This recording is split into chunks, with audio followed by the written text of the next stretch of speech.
L'Art du Bonheur est très heureux d'être avec Michel Chevalet au Salon de Vexin-sur-Epte. Merci beaucoup Michel d'être avec nous aujourd'hui.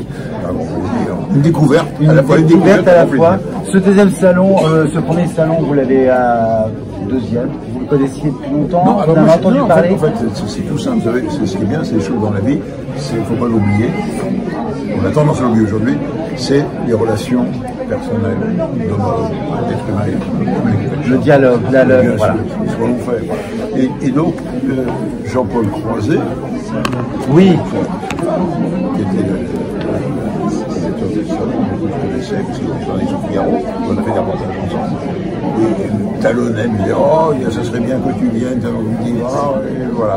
Et puis, c'est comme ça qu'on le fait, donc c'est grâce à Jean-Paul que je suis ici. Et vous avez eu faire un petit passage en Normandie pour nous expliquer comment ça marche. Et comme vous nous disiez justement tout à l'heure, l'histoire un petit peu de ce début, quand est-ce que vous êtes arrivé au Club Dorothée, justement. Et ce Club Dorothée, en fait, qu'est-ce que ça vous a apporté à ce moment-là? Parce que j'ai des très bons souvenirs, justement. Non, c'était, si vous voulez, l'idée était nouvelle. Aujourd'hui, c'est normal. De nouvelles, ça a été d'abord l'éditeur du mercredi avec Christophe Isard, tout à fait débuté. Voilà. Et on avait une émission qui s'appelait La Petite Science, que je produisais avec mon époux, qui marchait bien, mais qui manquait un peu de moyens. Exit Christophe Isard, place à l'éditeur du Club Dorothée. Et là, le Club Dorothée me dit, ma copine Dodo, je connaissais comme Spickling, c'est Dorothée. Et Dodo me dit, non, ça serait bien que tu viennes me raconter des histoires d'un inventeur d'histoires de science. Banco. Donc on a fait Club Science, c'était une fois toutes les semaines, le mercredi, et on jouait en direct. Et j'amenais mes maquettes du journal télévisé. Voilà comment ça a fonctionné. Et comment vous êtes arrivé à être vraiment rentré dans cette science d'aujourd'hui? Parce que vous avez été curieux de nature, une curiosité en fait nourrissante. Et comment vous avez vu l'évolution de tout ça par rapport à cette science que vous expliquez au Club Dorothée et maintenant? Attendez, on suit, le monde évolue. L'avantage de s'occuper de la science et de la technique et de la rendre abordable, on explique parce qu'on est à la place de leurs yeux, il y a tellement de choses qui se passent que c'est passionnant. Et donc, vous ne voyez pas le temps passer. Chaque jour, presque, j'apprends quelque chose de nouveau. Je rencontre des gens nouveaux. Ça, c'est merveilleux, je suis payé pour ça. Mais là, on peut appeler ça le bonheur. Voilà. On peut appeler ça le bonheur. Et je dis, on ne rend passionnante que les choses pour lesquelles on est soi-même passionné. Je suis passionné par la découverte, par la technologie, par la science, par la technique. Donc j'essaie de faire passer ma passion. Le jour où ma passion s'éteindra, je dirais, hop, Chevalet, stop. Allez, tu rentres, mais vous êtes passionné, monsieur. Ah, ça viendra. Il y a un moment, on laisse la chance aux autres, on tourne la page de... Mais on forme, moi j'ai formé. Vous savez, un savoir, une valeur aussi se transmet. Si vous ne transmettez pas un savoir, la société ne progressera pas. On prend toujours l'exemple de la civilisation arabe sur le bassin méditerranéen qui était très avancée. Et il y a eu tout le savoir a été concentré dans la bibliothèque d'Alexandrie. Il y a eu le feu, en fait c'est pas le feu, c'est un tremblement de terre. Il a démoli le port, la ville d'Alexandrie, tout s'est écroulé, et la grande bibliothèque. Et donc les ouvrages ont été perdus. Et donc, quand vous regardez bien l'histoire, ça a été la fin des progrès de la civilisation. Et après, se sont retrouvés sur la terre. C'est étonnant. Mais oui, et c'est surtout la transmission qui est le plus important. Mais oui, parce que si on transmet le savoir, mais oui, il faut le transmettre, et par le biais de l'éducation, évidemment, de donner des clés. Et quand vous transmettez dans ce livre, comment ça marche en fait, qu'est-ce que vous pouvez dire en un mot, mais à mon avis il y a plusieurs mots pour en faire un livre, qu'est-ce que vous transmettez par rapport à ce savoir? En fait, des livres sur l'espace, il y en a des milliers. C'est normal. Généralement, ils ne marchent pas beaucoup, c'est pas vrai. Parce qu'ils sont trop pointus. Ben oui, ça devient sur un seul sujet. Et puis, c'est toujours à peu près la même chose. Ça tourne sur Ben, parce que je tourne en orbite volontaire, donc je fais des calipèdes, donc je le verre d'eau avec la bulle, donc j'ai la cuillère de confiture qui flotte, donc je fais du tapis roulant, donc je regarde, oh, quelle est belle la Terre. Voilà, je schématise, mais c'était ça. Pesquet a renouvelé cela parce qu'il a utilisé les moyens qu'offrait Internet. C'est pas possible. C'est-à-dire de pouvoir filmer et se faire filmer, pas évident, et de transmettre ça au sol, et après de le multidiffuser. Avant, c'était pas possible. J'ai fait des reportages avec des astronautes, mais je leur confiais une caméra, et c'était souvent du film, et on ramenait au sol, il fallait attendre le retour au sol, de développer le film, de faire le montage et de le commenter. Donc là, on n'a rien inventé en soi, non. Mais il a très intelligemment et astucieusement utilisé les moyens que l'on a ici. Pour le direct, pour le direct. C'est vrai qu'on est, ça va et donc j'ai voulu, moi, raconter dans ce livre, non pas la conquête de l'espace, mais à travers les hommes, comment moi, j'ai monté des coups avec eux, à vivre avec eux, et à monter des affaires pour les rendre captivantes pour le public. Alors, je vous dis d'autres genres. C'est moi qui ai fait monter un orgue Yamaha, dans Soyouz, pour Jean-Loup Chrétien, parce que je savais que Jean-Loup Chrétien, comme il ne pas, était un très bon organiste. Et donc, en lisant un jour, j'ai dit, ah, ça serait bien qu'il nous joue de l'orgue en direct depuis l'espace. Dans le journal de 20 ans, PPDA, j'étais fou, mais j'ai dit, Banco, tu vas voir. Et donc, par combine, par relation, par étoile, on a fait une bataille et j'ai eu ma récompense dans le journal de 20h de PPDA, le premier liaison direct. Jean-Loup, avec ses gros vents, il avait du mal. Hein. Ben, il a improvisé un petit morceau. Et ça, la France l'a vu, et là, ça a relancé, vous voyez, l'intérêt. C'est tout, voilà. J'ai fait ça. Qu'est-ce que j'ai fait encore? Ben, pour bien faire comprendre au grand public la complexité de la navette. On avait peu d'images, hein, c'est que les images américaines. Et je dis, ben, je vais m'incorporer, je vais vivre avec un équipage. Il y avait un Français, Carrois, je reviens de ça. Et donc, je suis allé à Houston l'été. Jean-François, sa famille est devenue en France. Jean-François Clavois reste tout seul et me dit, oh, ben, écoute, je suis tout seul, viens passer les vacances chez vous. À la maison, à Houston. Ah, ben, je sais pas, bon, voilà, avec plaisir. Mais tu me feras réciter mes procédures. Moi, je vais voir les bouquins de la NASA. Waouh, chouette. Et je lui ai dit, mais je ne vais pas passer avec les Américains. Les Américains n'aiment pas qu'il y ait des liens d'amitié avec l'équipage. Les Américains sont très distants de tout ça. Toujours. Et même à la date de parce qu'il y a toujours des risques de collusion. Ils sont méfiants. Voilà. Donc, j'ai dit, ben, ça y est, j'ai trouvé. Comme j'ai un fils qui a fait l'école hôtelière, la bouffe, et ben je vais venir, mon ami que je suis, et un astronaute français qui amène son chef cuisinier.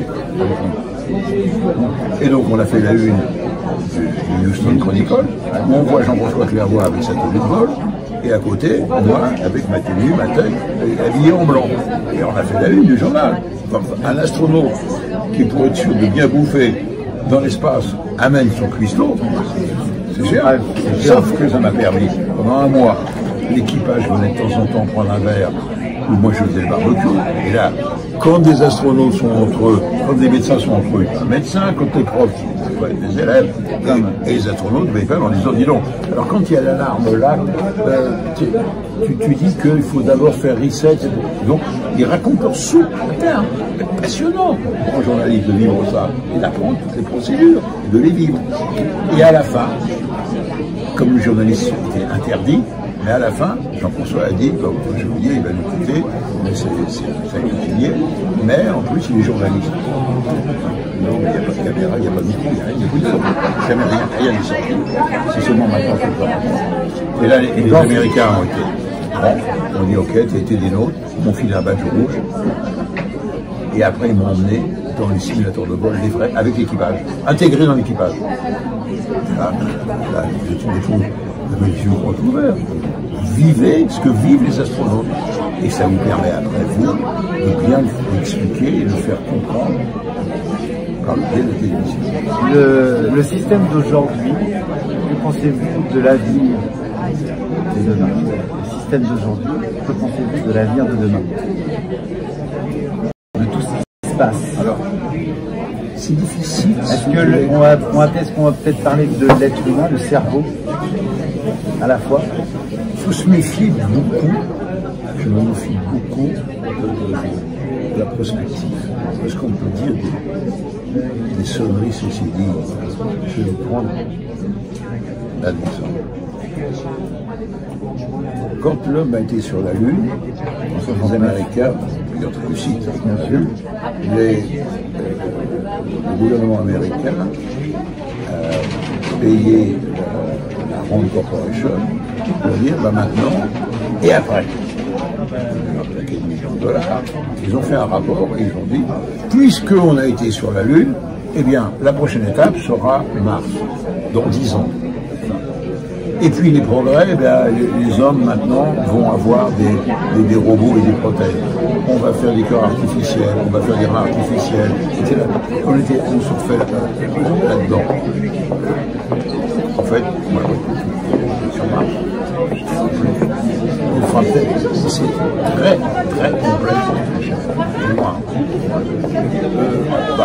Les prothèses, hormis les prothèses du genou de la hanche, et les corps artificiels, ça reste une grosse machine, c'est pas mal, c'est pas vrai.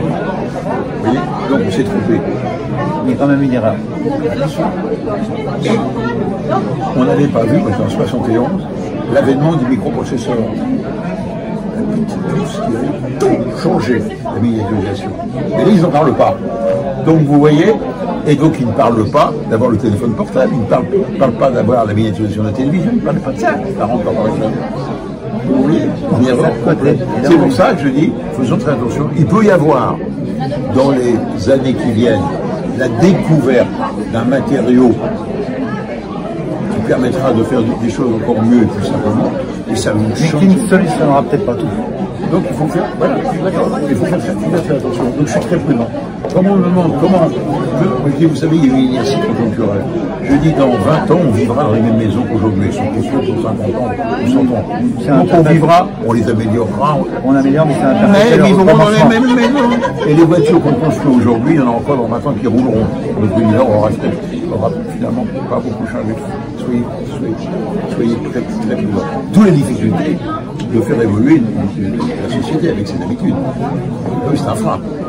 C'est à la fois un garde-fou. Oui, à la fois. Mais c'est un frein. Voilà. Et il y a des fois des accélérations plus grandes. Moi, je prends l'exemple tout de même qui est étonnant du téléphone portable. Quand il est apparu, c'est Motorola. Tout à fait, Motorola, avec la bonne antenne qu'on tirait. Voilà, avec l'antenne, avec le capet. Ça a été fait, ça a été dérivé du téléphone que faisait l'armée américaine pour ses troupes dans le désert.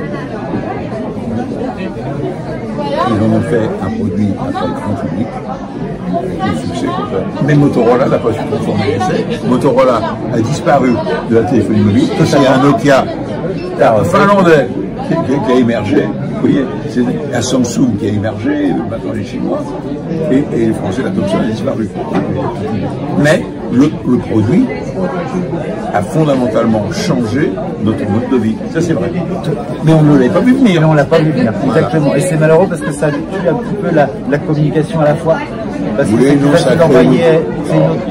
c'est une autre façon d'échanger, on va dire. Sûr, mais ça tue aussi le dialogue, parce que faire un message à quelqu'un et dialoguer en face ou au téléphone directement, c'est quand même plus constructif, non? Oui, mais par exemple, vous avez un petit-fils qui vient de naître, d'habitude, clic-clac, j'ai fait une photo, je vais te la mettre dans une enveloppe, voilà. Alors que, aujourd'hui, allô mamie, quitte pas, regarde. Elle le voit. Elle le voit. C'est quand même génial. Mais après, on revient à des choses essentielles. Je pense que le Covid, qu'est-ce que vous pensez de justement le Covid, ça nous a remis un peu en question. Alors ça a des conséquences sur la société, sur le développement de la société. Peut-être de retrouver un peu les fondamentaux, les gestes de base, qu'on avait complètement oubliés, parce qu'on était dans un monde tellement sécurisé et sécurisé. Bien sûr, on voit que les petits virus et les petits microbes, tout le monde par terre, est paralysé. Hein. Exactement. En temps ordinaire, ce genre d'épidémie, c'était des pandémies, ça vous ratatinait un tiers de la population de la planète. Les peste, elle a ratatiné un tiers de la population française. Ben, ça faisait partie des choses, des catastrophes, et ça repartait. Et ça repartait après. Et on n'en avait pas fini avec, il y a le Covid, il y en aura d'autres. Parce que c'est un état recommencement un petit peu, puisque à la date d'aujourd'hui, même les chercheurs, quand on va du côté de la Savoie, enfin en Haute-Savoie, par exemple du côté de Chamonix, la mer de glace, on retrouve des choses ancestrales avec même des virus. Donc on y va avec des pincettes quand même. Et c'est là où en fait il faut faire attention. Le dégel qui est en train de se produire en Europe, avec la Sibérie, fait que les mers, et là on est très présent là-dessus, dans les sols peu congelés, des virus ou des bactéries qu'on ne connaissait pas. Savoir si elles sont pathogènes ou pas, on ne sait pas. On va là, sur la pointe des pieds. Sur la pointe des pieds, comme je disais à la pincette. Alors, dans les années 80, vous avez présenté justement, Michel Joël, la météo première. Ah, oui. C'est pour ça que, est-ce que la météo d'aujourd'hui, la météo d'avant, surtout le fait, c'est ça fait plaisir quand on dit c'est moi qui en fait, je suis passionné par la météo. Vous êtes quand même le précurseur de cette météo. C'est moi qui ai fait le premier magazine consacré à la météo. On parle des bulletins météo. Non. Magazine. C'est-à-dire. Ne confondez pas, c'était le magazine. Le magazine. Et on donnait les prix. Oui. Et après, je retroussais mes manches avec des maquettes, des dessins, et je montrais à quoi sert la météo, et surtout j'expliquais qu'est-ce que c'est qu'une perturbation, comment elle naît, qu'est-ce que c'est qu'un cyclone, qu'est-ce que c'est qu'un tornade. Donc je faisais de la vulgarisation, comment se forme la grêle, pourquoi la grêle a une couche en l'oignon, la logique, voilà. Donc, et c'était, dans la tranche, il y avait un creux, c'est tombé à un moment, il y avait un magazine qui marchait mal sur la une, entre 7h et 7h15, ça marchait mal. Et Étienne Moujotte, en 1986, Étienne Moujotte m'appelle, et je lui ai dit que je vais faire un petit projet de magazine météo, j'aimerais bien, regarde, la météo va prendre une grande importance, il y avait du flair, ça va prendre à vue.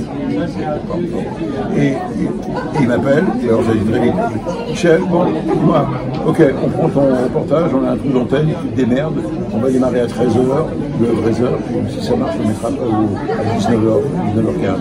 Voilà comment ça s'est fait. Et j'ai, pendant 2 ans, présenté ce magazine, moi-même, il s'est arrêté au bout de 2 ans, parce que je tombais un faux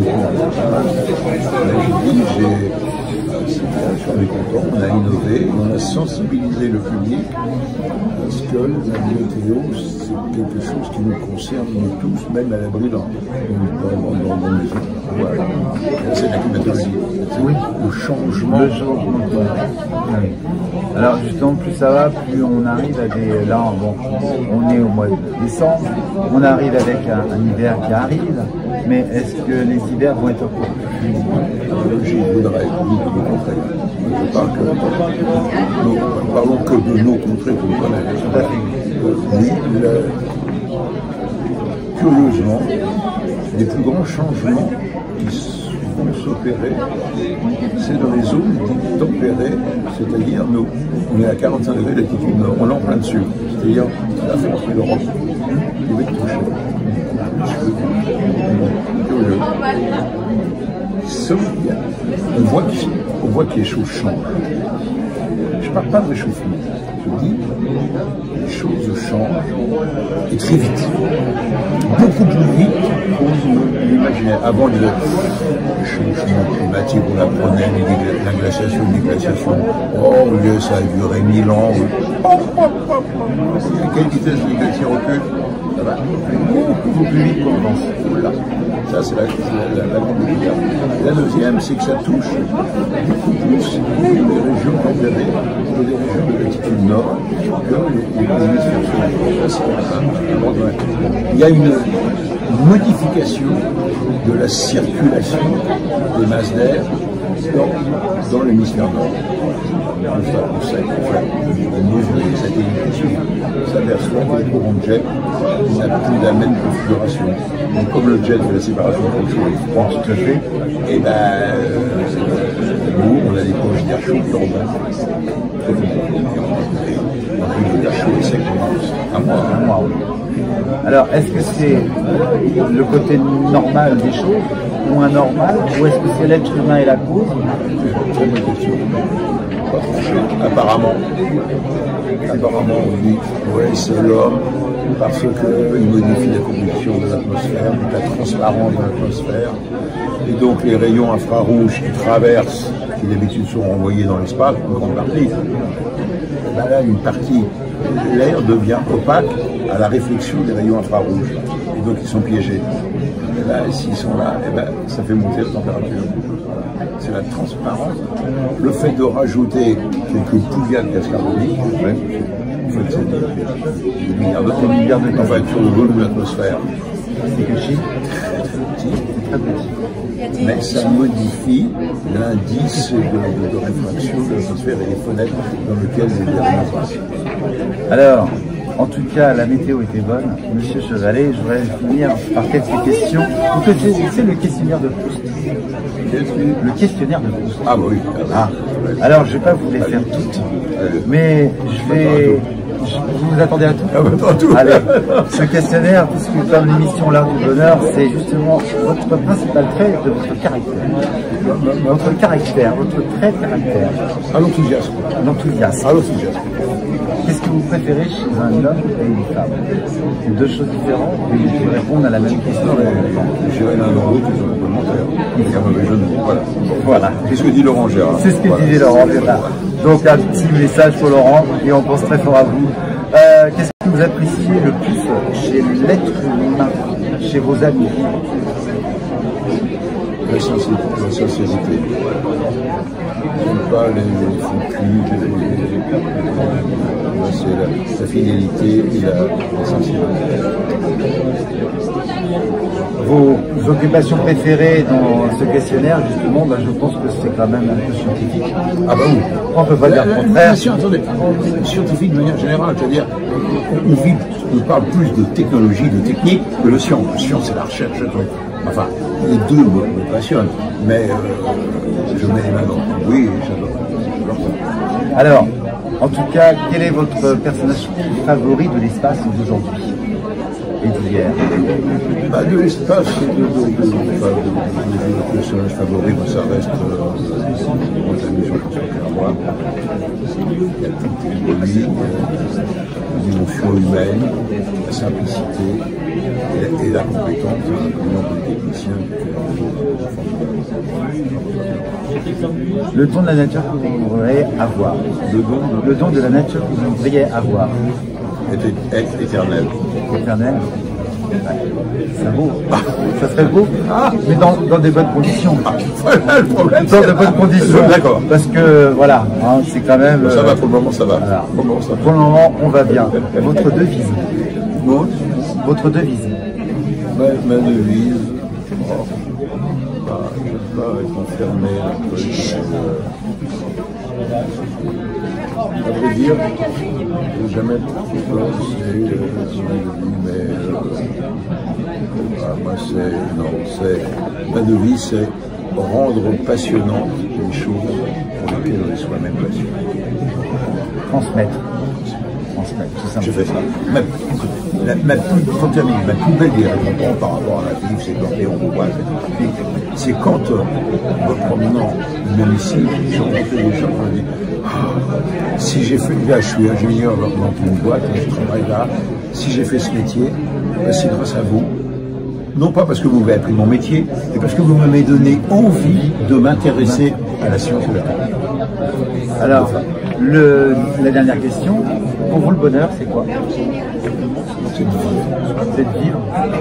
Vivre à travers pas à travers les autres, à travers les gens qui nous entourent et qui nous aiment. Tout simplement, partager les bons moments. La vie. Voilà. Avec tous ces emmerdes, j'ai eu comme vous, j'ai eu mon lot. Oh là. C'est normal. Je sais que vous faites partie d'une association pour le handicap, vous aidez énormément, moi aussi, et ça c'est très important. Et donc on a tous nos déboires, on va dire, mais avec le sourire. Et ça ne changera pas les choses. Et ça ne changera pas les choses. Voilà. On garde ça pour soi, oui. Mais ça ne changera pas les choses. Et au contraire, ça va être compliqué. Et puis les choses de la vie nous font apprendre d'autres choses. La vie, c'est quelque chose de vrai. Alors, justement, merci Michel Chevalet. Donc, comment ça marche? N'oubliez pas, c'est un pur bonheur. Et on vous dit à très très bientôt. Et il n'est pas mauvais. Hein. Il n'est pas mauvais? Il n'est pas mauvais, le gamin. Hein. Il n'est pas mauvais. Hein. Merci Michel. À très bientôt. Bon salon et à très bientôt. Ciao, ciao, ciao.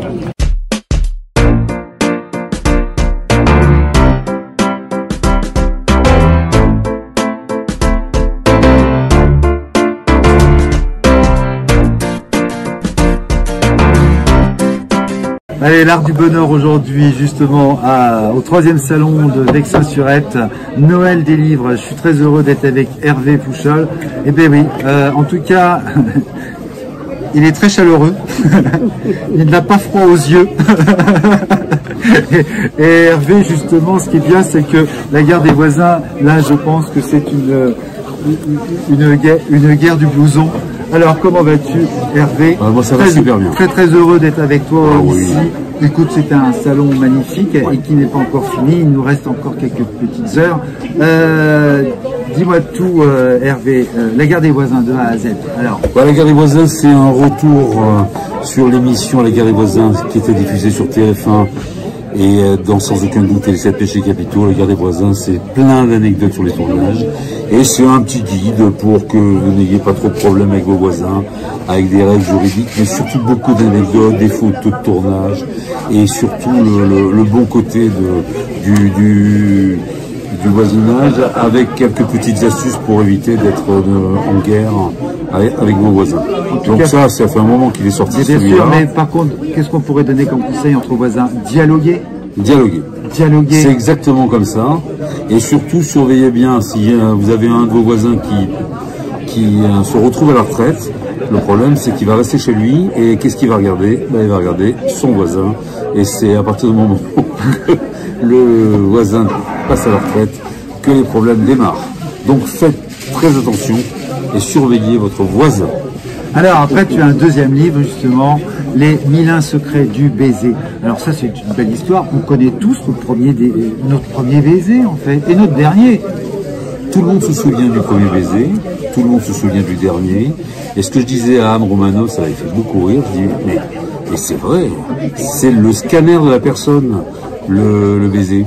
Vous savez très bien qui vous embrassez au moment où vous embrassez la personne pour la première fois.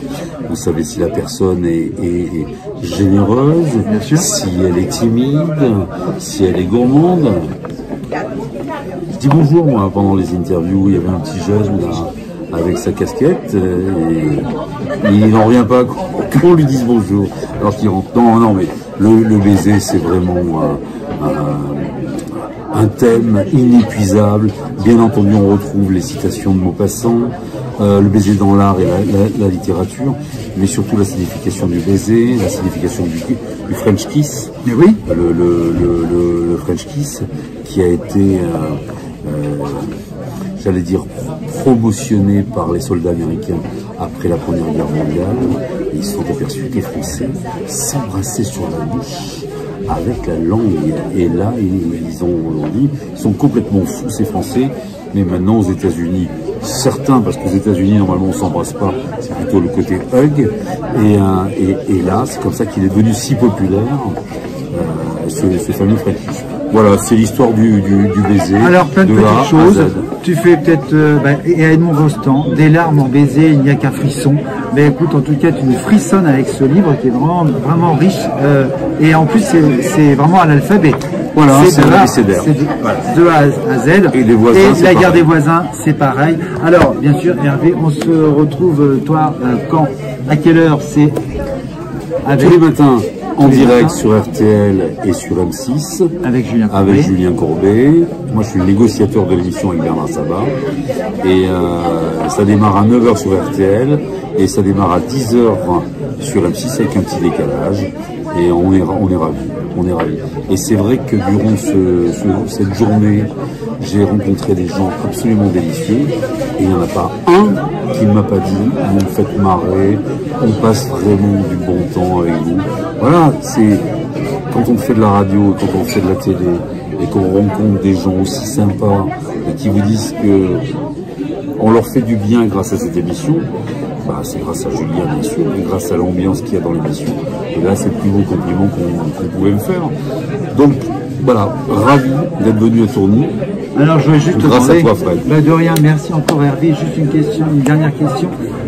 Enfin, il y en a deux. Il y en a une, c'est quel meilleur souvenir tu as avec toutes ces histoires, en fait, avec toutes ces catastrophes. Enfin, on va dire, oui, il y a des catastrophes aussi. Mais avec Julien, qu'est-ce que vous avez pu avoir comme meilleur souvenir, en fait, sur des sujets? Non, mais Julien, c'est une longue histoire, 32 ans d'amitié, et on se surprend tout le temps. Et moi, j'adore négocier. C'est pour ça qu'il m'a confié la négociation, d'abord, entre les voisins. Et on a fait un stage de tennis, et on voulait aller dîner dans un restaurant. J'appelle, il appelle, c'est complet. Et là, je rappelle le restaurant, et je dis, mais qui est le directeur en salle ce soir? Et j'invente un nom, je dis, c'est Jean-Pierre Berthet. C'est qui le responsable ce soir en salle? Et la fille me dit, bah, c'est Martine. Bon, alors, vous allez dire à Martine que elle me réserve toujours sa petite table habituelle et qu'on sera là à 20h30. Et je raccroche. Et ben écoute, on est arrivé, on a été accueillis. J'ai pas dit Julien Courbet. On a été accueillis merveilleusement bien par Martine. Comme quoi, il y a toujours une table qui traîne, même dans un restaurant complet. Et voilà. Voilà le dernier souvenir extraordinaire. Et on s'amuse avec Julien. On s'amuse. Ça se voit, il y a une bonne équipe. Il y a une très bonne équipe. Ah, ouais. Et ma dernière question, c'est quoi pour toi le bonheur? Moi, la question, c'est le bonheur, il est où? Il est là parce qu'on partage quelque chose avec les auditeurs. Le bonheur, c'est la vie est courte, il faut savourer. Voilà. Le bonheur, c'est de pouvoir faire ce métier encore longtemps et de se réveiller et être de bonne humeur. Voilà, le bonheur, il est. Partager et profiter des moments instants et l'instant présent, c'est le meilleur. On vous dit à bientôt. Prenez soin de vous. Merci. Et puis, ciao. Merci, à bientôt. Au revoir.